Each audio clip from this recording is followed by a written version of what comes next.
Hey everyone, it's me, Marla, of Bestlife Basics, and I'm here with Tanya Gapton. Hello. So Tanya is my marketing consultant, and as I was saying, I've really been paying a lot of attention to marketing recently, and Tanya has been helping me understanding, doing much better marketing.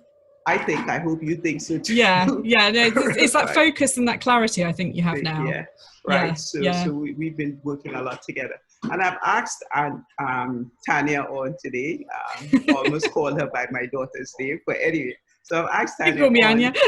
Anya, Tanya. Right. I've asked her on today to kind of demystify marketing for other small businesses, because I know for myself, it was really confusing because there are a lot of people out there calling themselves marketing consultants, and they are, but there are different aspects to it. And it's really about understanding where your business is and which one of those people you need to help you out.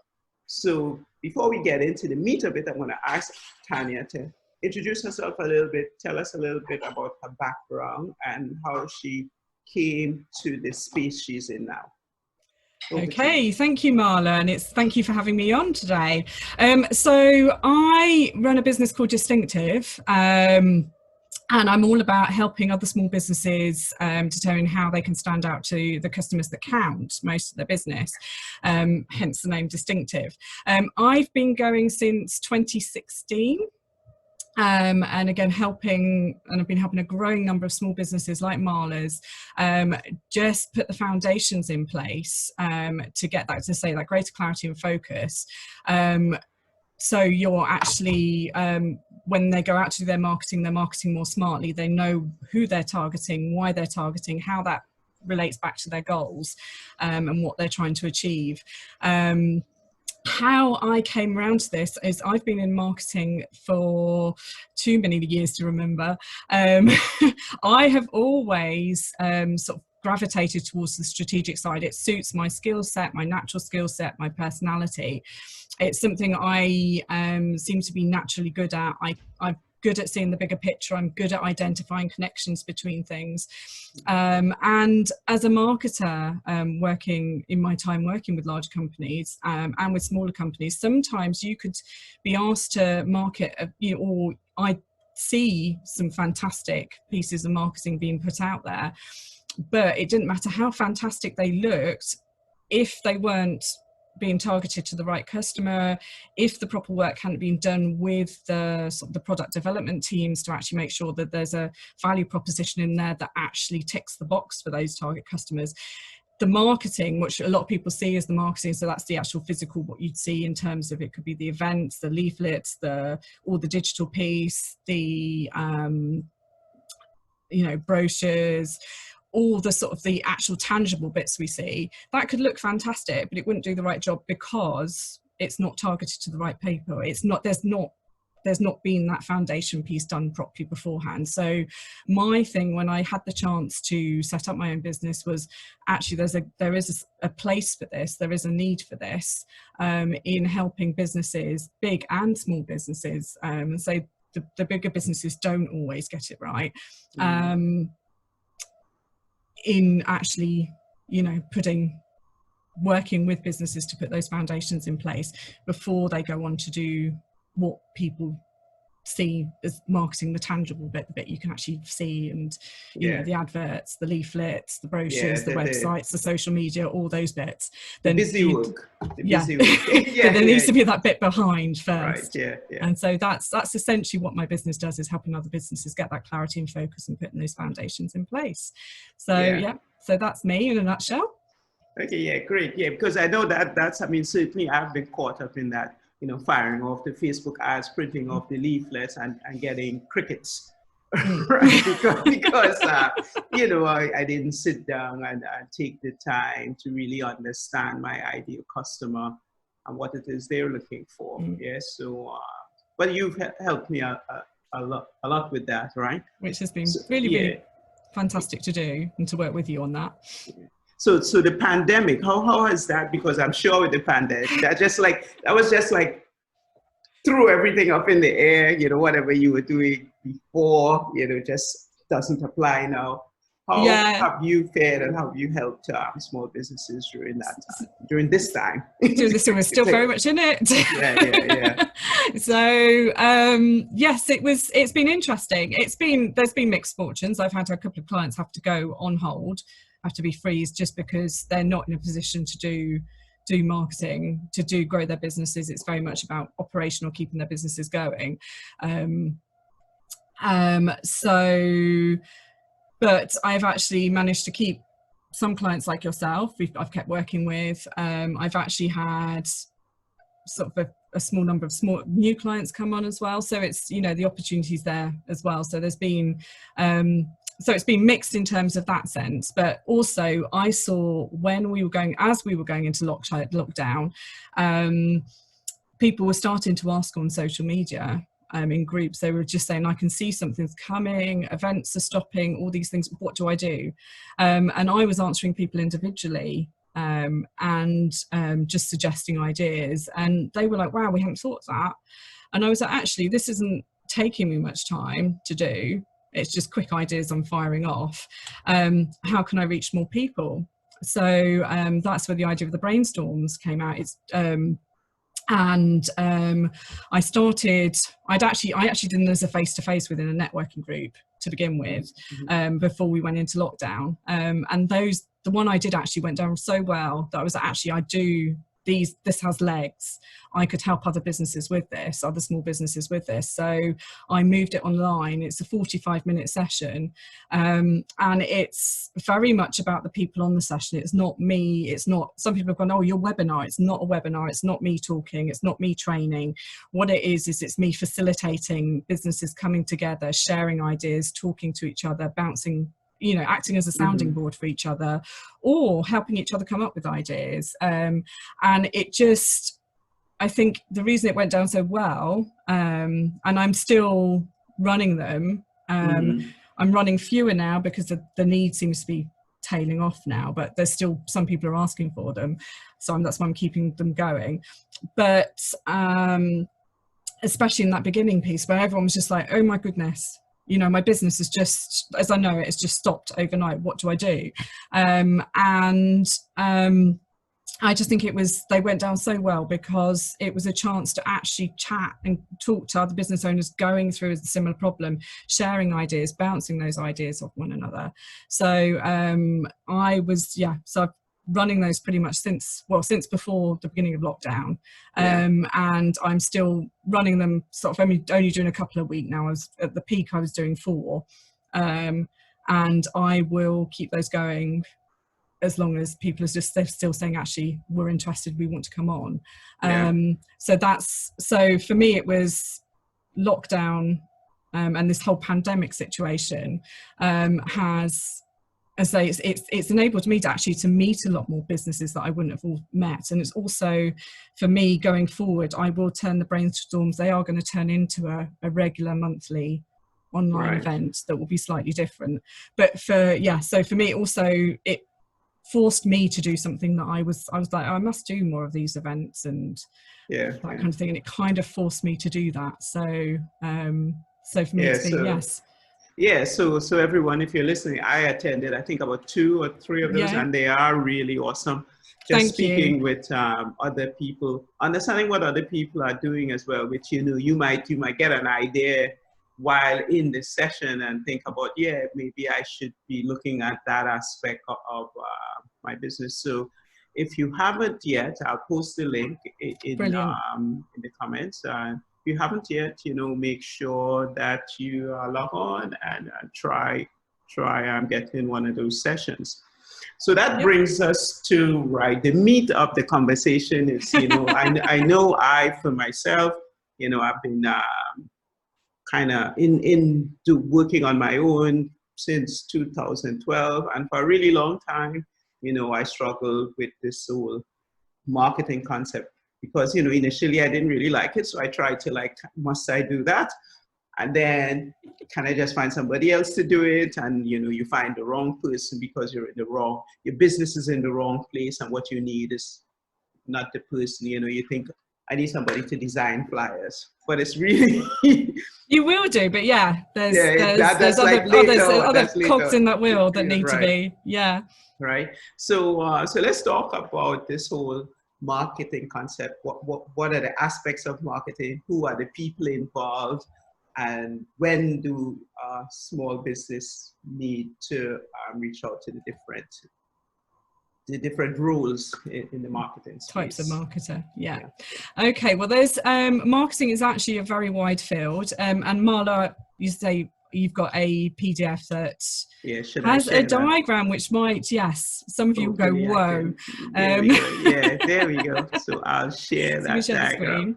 There we Brilliant. go. So here we go. This is something I've knocked up this week whilst juggling homeschooling. So there's maybe things I've missed out. And again, it's something now I've got it, I'm going to review and tighten up. But I think on the whole, it does cover and illustrates the picture of what marketing is. And so a lot of you will just go, whoa, that's more than I was expecting. And that's because marketing is a massive puzzle with lots of different pieces to it. And a lot of small business owners will naturally, and again, I sometimes, it overwhelms me sometimes, and I'm a marketer, so I can't imagine a small business owner with a little marketing background knowing where to start. And you automatically think, okay, I need a leaflet, I need a website, I need those things. There needs to be a whole lot, those foundations need to be put in place beforehand. And I'm not necessarily saying you hire a marketer for each of those bits. Some of those bits you can do yourself. But it's just, I think a good place to start is to know that those bits are there. The top bit is very much, I've mentioned, we're talking about marketing, but I also mentioned business strategy, because a lot of what I do, it overlaps with business strategy. And in fact, I do work with other business strategists. And I'm starting there because I think that's where you need to start. You need to, because it all starts with, and your marketing will feed down from actually understanding why you're in business, what your goals are, what your vision is, because you know what your ambitions are, what you want to achieve in your business in the next year, 5 years, it will inform actually how much, do you need to, when it comes to you're planning your finances, do you need to get loans, angel investors, or are you going to try and just invest the money that you earn from your initial sales back into your business? And that all depends on what your why is, your current why, which all these things will change over time, but what your current why is and what your vision and your goals are for your business. It also looking at your business model as well.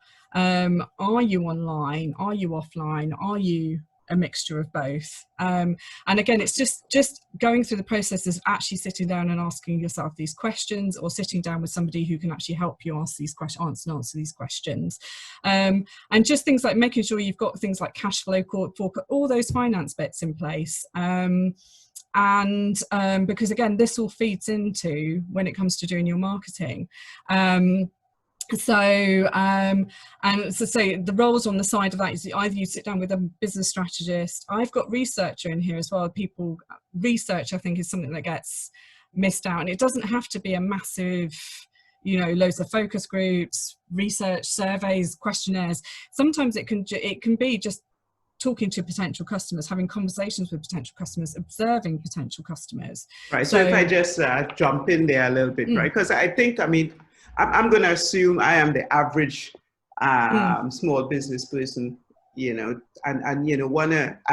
I am an introvert, although you guys may not believe that, right? so we small business and introvert. So one of the things I definitely always struggle with is when you say, well, go talk to your potential customers, right? And you're there thinking, well, I have none. And so it's like trying to find out, you're trying to get information from customers that you don't already have. And like how do you go about starting to talk with those people? And you would start with family members and friends, really, if you're like totally brand new to this stuff. Which depends on the type of business you're running as well, whether they're potential customer base. Yeah, but you do need, those conversations are really important. And of course, as you start to get customers and you start looking at those customers you enjoy working with and they enjoy working with you. Those are the ones you really like. I have a group of clients that I kind of use them as my sounding board. I go ask them a lot of questions because I'm there now. Yeah, so you want to get to that point where you can get good feedback from people that you are serving. Yes, yeah, you do. And it's just like, how do you get started? And yeah, it's difficult when you've not got the customers in place. And one of the ways I did it, and it did cost me some money, was I used SurveyMonkey audiences. And you can actually tap into people. You can actually build a profile of who you think your customer will be.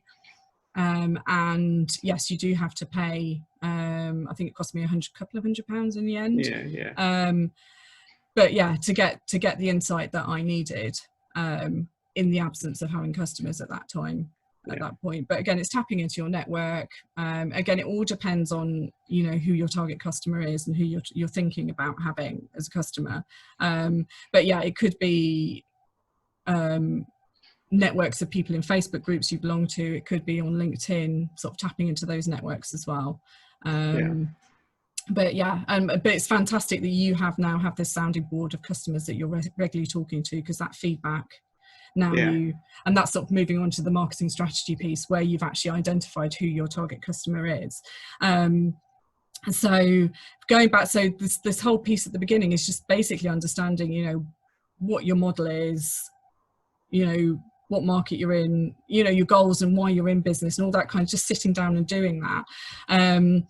And then sort of moving, a lot of my work overlaps between sort of that business strategy piece and the marketing strategy piece. So once you've understood that, and I sort of use the analogy of sunflowers to say the difference between business and marketing strategy. The business strategy piece is you identified the space in the garden and how many sunflowers you want to grow. The marketing strategy piece is actually looking at, again, how you're going to grow them, what you need to grow them, how many seeds you need to plant to actually get that number of sunflowers. So what I'm doing is actually saying, okay, you understand, you know, you've understood what your business model is, what it is you're selling, you know, what your goals and your vision, you know, how ambitious, what you need to what you feel comfortable with in terms of investing in your business. And then I'm basically then sort of helping to people to understand, you know, what the market you want to go into, what are the opportunities and threats, and from that understanding which types of customers that you want to be targeting in those, and also understanding what your goals and your objectives are in terms of which feeds back up to your business goals. So so who you want to, so actually understanding, okay, what type of customer will help you achieve those goals, and then starting to work on that, taking the product and service and saying, okay, why should they choose your product or service over anyone else's? So getting into that value proposition piece. And this is where this starts to, and again, understanding your competition is so important to me. So knowing who else is in your market and what they're doing is so important. Actually understanding, okay, why should people specifically buy from you over your competition? Right. So I'm going to jump in there for a little bit. That's fine. There's a lot of conversation about that value proposition and about what makes you unique, right? Which you know, is difficult for many small business people to get into, because unless you're Zuckerberg, where you're coming out with something totally not out there prior to you, most of us are selling widgets, right? It's you know, unfortunately, guys, sorry, most of us are selling widgets, right? Because I know I'm a personal trainer, I own a gym. On the face of it, somebody looking in, it's like, it's a gym. There's another gym actually not very far from where I am, right? So you have to differentiate yourself, right? So that's So in terms of, like, you really have to think about what will attract your customer. That's where identifying the ideal customer is so important, because I do go to networking meetings, and basically sometimes people ask, anybody with legs, right? You know, like, you know, you're selling something for people who walk, and anybody with legs, and it has to be a little bit deeper than that, right? So I really want to I really want to stress that, because this has been a really tough lesson for me. So I'm trying for you to not go through my pain. Oh, bless you, Marla. Yeah. So yes, it is. It's important. Yeah, the value, understanding why people should buy from you. You need to know who your target customer is, because you need to know why that target customer wants to buy from you, and why they would take your service over somebody else's, and actually understanding what their motivators and what their drivers is. So getting into that persona piece can help you then sort of go, okay, so what could I be adding to my product or service, and understanding what your customers are offering that nobody else is currently offering. So I use a canvas that sort of facilitates that sort of looks at what the ideal world looks like for the target customer, and where the gaps are, and whether you can feasibly fill that. And again, that goes back to your vision, your goals, and is that something you can invest in now? Is the opportunity big enough for you to be able to invest in it? And again, some people, some small business owners will go, my God, this is way beyond what I need. This is something you can work through yourself. It's none of it's rocket science. You can take on the services of somebody like me, and I can make the whole situation, the whole process a lot easier and more straightforward. But this is something technically you can do yourself as well. So by showing, all these different people, I'm not saying people necessarily have to hire everybody for these bits, but again, it's actually understanding where your strengths are, what you're wanting to achieve, how much time you've got, to be able to actually understand which of these different types of marketers you should be hiring, or what bits you can do yourself. And then sort of moving on to, I overlap into this brand strategy piece. So the value proposition and why customers should buy from you, and customers, how they perceive, and all those kind of things, that comes into the brand piece. And again, I will work with brand marketers as well in some cases, because again, there's bits of the brand strategy piece that I can do bits of it, but they've got more expertise in. Somebody looking, what I'm saying, so I think everyone should make sure they get those foundations in place, those top purple boxes. But it's whether you do it yourself, or you work with all three specialists, or you work with one of the specialists who can sort of tap into the other areas as well. But essentially, I think what I'm trying to show here is that there is this whole piece at the beginning that often gets sort of jumped over. People don't realize when they jump to the bit at the sort of the actual tangible bits that people often see. And quite often I've got overlap from the bottom as well, because quite often you will work, a good social media manager, a good digital marketing consultant, will also look at actually understanding who the customer is. So they will do some of that, the brand strategy, the marketing strategy piece as well. So again, it's actually understanding, one, that there are these different types of marketers, but also how much, if you've gone straight to a sort of a digital marketing consultant, or to a say a story writer, or social media, how much of that foundation piece they're doing. Also, I would argue that sometimes if you go sort of straight to the digital, or straight to the social media, or straight to one of those sort of tangible sort of activation pieces of marketing, have you actually really thought about the bigger picture? Because that might not be the best channel for marketing, sort of deployment channel for you to be using. You should, have you been thinking about, if you're focusing on social media, have you been thinking about SEO, Google AdWords? Have you been thinking about PR, events, all those? So somebody who's looking at the bigger picture, the bigger marketing strategy, can actually help you sense check that, ask and answer those questions as well.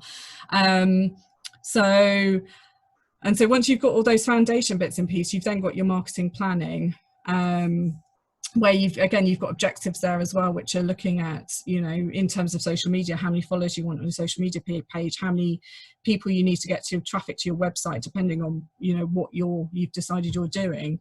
And again, within there's loads of different specialisms. And again, Marla, you work with me, but you also work with a digital marketer, and you work with a social media manager. And within I don't have tons of money, people. I should say that.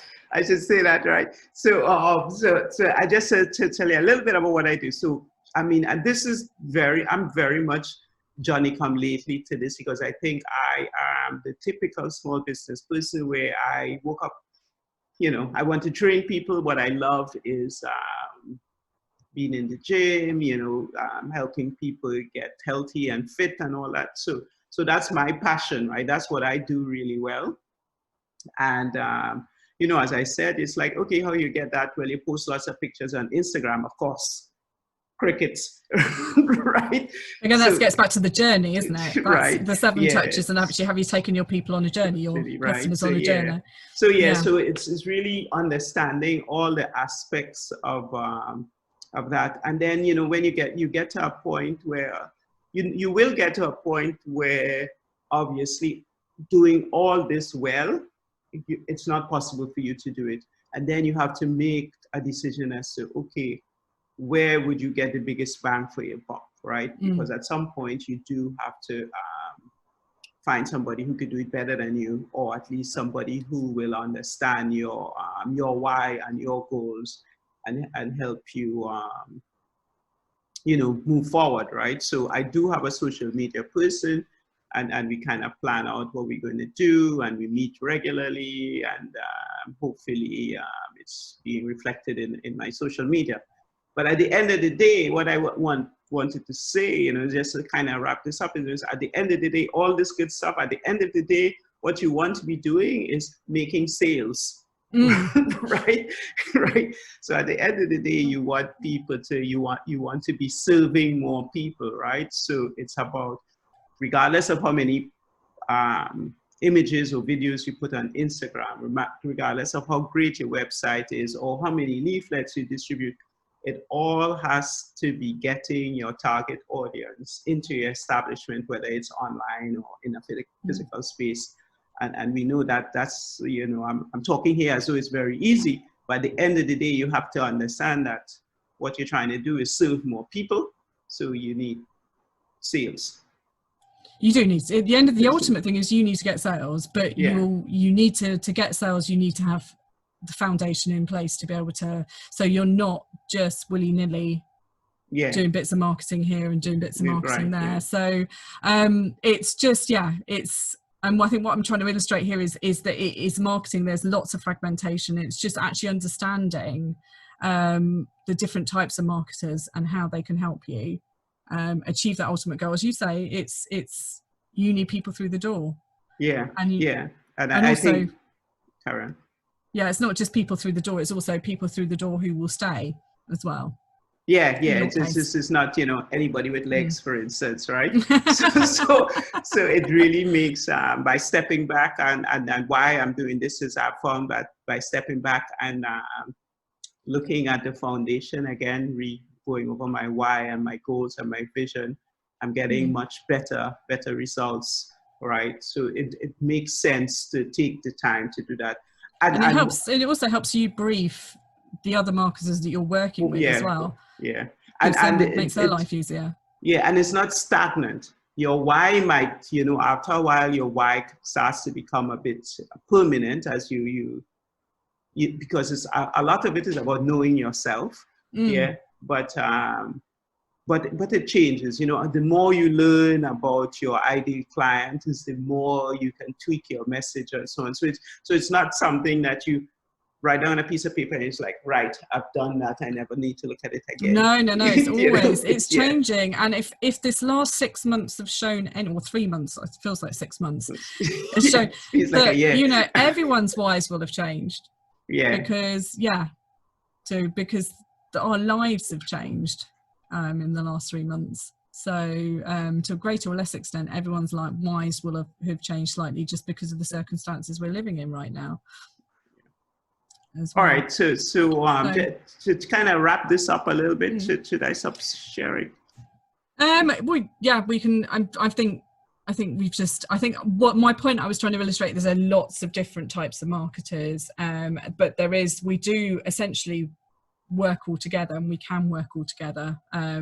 But I think I just wanted to sort of highlight the fact that a lot of people don't actually realize how much goes into marketing, and you know that it's more than just you know, writing something to pull some copy together to make a leaflet or website. There's that whole foundation piece, and then you know the actual different types of marketers working together to actually deliver that in a consistent way as well. So yeah, that's, if you can, we can wrap that up. Okay. Yeah. So I hope everyone got something out of that. And something I want to say is, woohoo, my network didn't really go down at all. They didn't, did it? So I'm really happy about that. Yeah, but you know, look for more of these kind of conversations, because you know, I mean, I have a lot of things going on, but I really, as I learn stuff in running a small business, you know, there's certainly things that I know that most, if not all, small business owners struggle with. You know, I know when Tanya sent me that marketing diagram this morning, I was like, okay, there's a lot here. There is a lot here, and it was a brain dump over the last couple of, you know, this circumstances we're having to work in at the moment. So it's something I'm definitely going to take away and look at, okay, how can I make that a lot clearer? But I thought actually it's got lots on it, but that's actually is a great way of showing to people, actually this is how busy and how many different things there are in marketing. So if you're into your business and you haven't done some of that stuff, and you might be lucky and you're getting good bit of clients through the door, or you may be like really working very hard, you know, at crickets. It's really time to step back and have a look, go back again and have a look at those foundation pieces, because it will help you serve more people in the long run. Right? Yes. Yeah, absolutely. Okay, so okay. Yeah, great. So thanks for joining in, everyone, and I'll put a few things in the comments, and I'll share Tanya's website link and so on, so you could reach out to her should you so desire. Thank you. Thanks very much, and thanks everybody for listening and watching. Ciao. Bye.